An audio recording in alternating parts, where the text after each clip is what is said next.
Salam planter Indonesia. Assalamualaikum warahmatullahi wabarakatuh.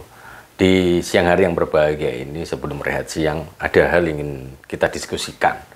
Salah satunya adalah ada sebuah pertanyaan yang cukup menggelitik dan memang real adanya berkaitan dengan penanaman yang sangat rapat, Pak Pendi. Pak Pendi, saya melihat di sebuah perusahaan itu, dan di Malaysia juga ada yang menanam bahkan sampai 7x7, ada yang 6x6. Apakah ada pelepah yang kelapa sawit yang sependek itu? Jawabannya adalah sampai dengan hari ini belum ada. Paling pendek adalah dengan dengan jarak tanam di segitiga sama sisi 8,6 kali 8,6 kali 8,6, yang angkanya di 156 pokok per hektarnya. Lah, kalau kita ngomongin terlalu rapat, apakah tidak ada masalah yang nanti timbul? Jawabannya ya tetap ada, tetap akan ada masalahnya. Namun sekedar informasi kepada sahabat The Browners semuanya, bicara ketika tanaman kelapa sawit yang memang mereka tanam rapat, maka boleh dikonfirmasi sebenarnya mereka menanam sesudah rapat ini hanya untuk memaksimalkan potensi produksi pada TM1, TM2, TM3, dan mungkin ada TM4. Tapi mereka sudah memberikan sebuah rencana untuk thinning out-nya ataupun proses nanti akan melakukan penjarangan ataupun memotong sebagian dari tanaman itu sudah mereka lakukan. Karena mereka juga paham, namanya perusahaan pasti sudah ada risetnya. Jadi ketika mereka melakukan penanaman rapat itu sendiri, sebenarnya balik lagi bahwa sebagai contoh nih, ketika kita menanam 143 pokok per hektar, di mana bahwa di usia panen pertama atau TM1-nya mereka bisa dapat yang umum biasanya 15-16 ton per hektar per tahunnya. Namun bagaimana ketika mereka memiliki tanaman yang rapat bahkan di angka lebih daripada tambahannya lebih daripada 15 pokok, maka dia bisa mendapatkan hasil yang lebih banyak. Sehingga mereka akan mengoptimalkan itu, apalagi mereka pengalinya mungkin hektarnya cukup luas. Nah, namun di 16 ton yang normal kedua misalnya bisa sampai 21 ton, maka dia bisa mendapatkan sampai 24 ton misalnya. Sehingga ini yang menjadi pertimbangan mereka menanam terlalu rapat, karena mereka akan mengoptimalkan itu. Kalau misalnya mereka menanam ini memang tidak ada sket untuk penjarangan, ya mereka salah.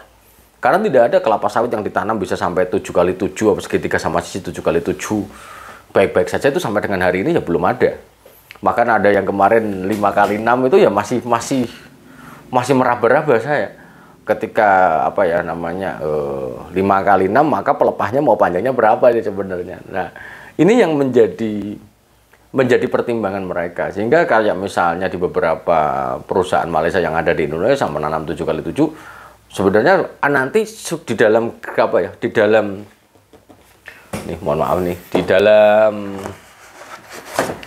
di dalam sketnya, misalnya mereka akan menanam 7x7 misalnya sini.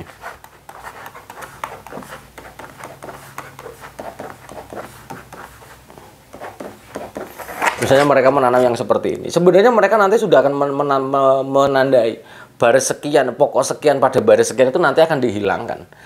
Tujuan dasarnya adalah bagaimana memberikan sebuah ruang yang bagi tanaman kelapa sawit untuk mendapatkan sinar matahari yang optimum untuk menjadi perkembangan mereka.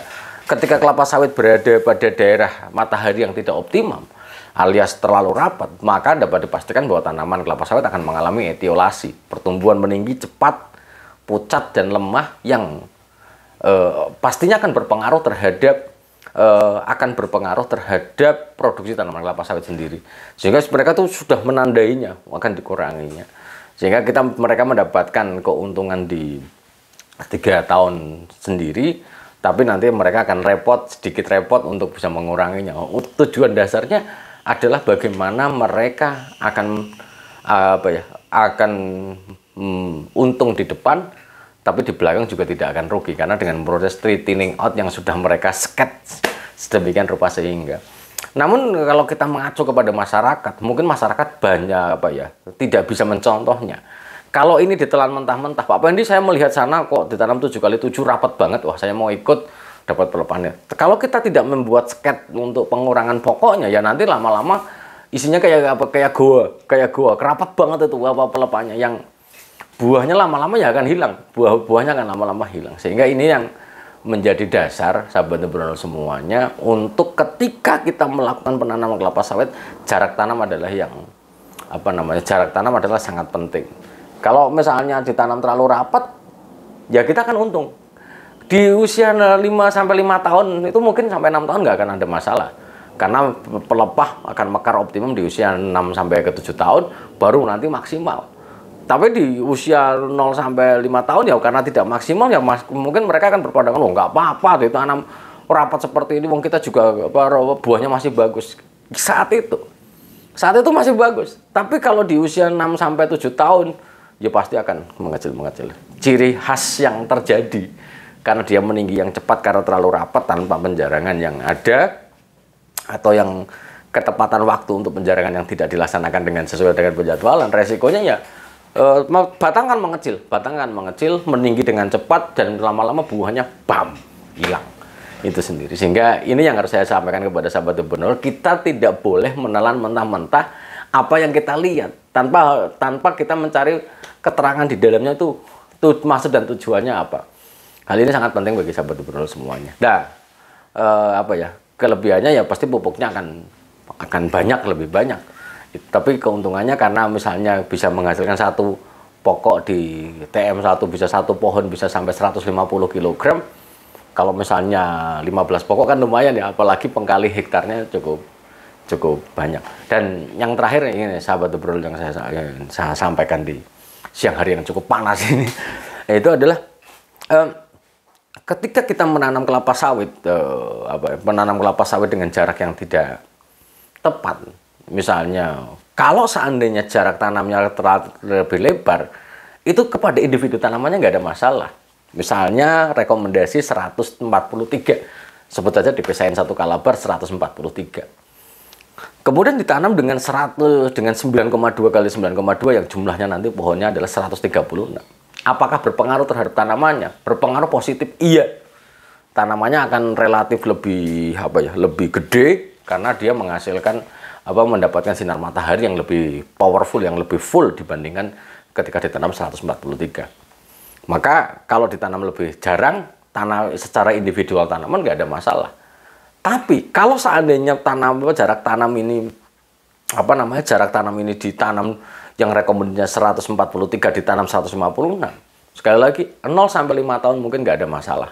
Tapi masuk 6 sampai ke 7 sampai ke 8 baru nanti kelihatan.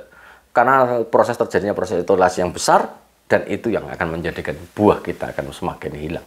Itu mungkin penjelasan terhadap pertanyaan kenapa harus ditanam, kalau tanam terlalu rapat itu bagaimana untuk sebuah perusahaan. Itu jawabannya. Harus diimbangi dengan adanya sket ataupun sebuah rencana penjarangan yang sudah terencana dengan sangat baik, sehingga tanaman kita terhindar dari etiolasi yang akan kalau terhindar dari etiolasi secara otomatis produktivitas akan masih baik-baik saja. Semoga bermanfaat dan salam planter Indonesia. Assalamualaikum warahmatullahi wabarakatuh.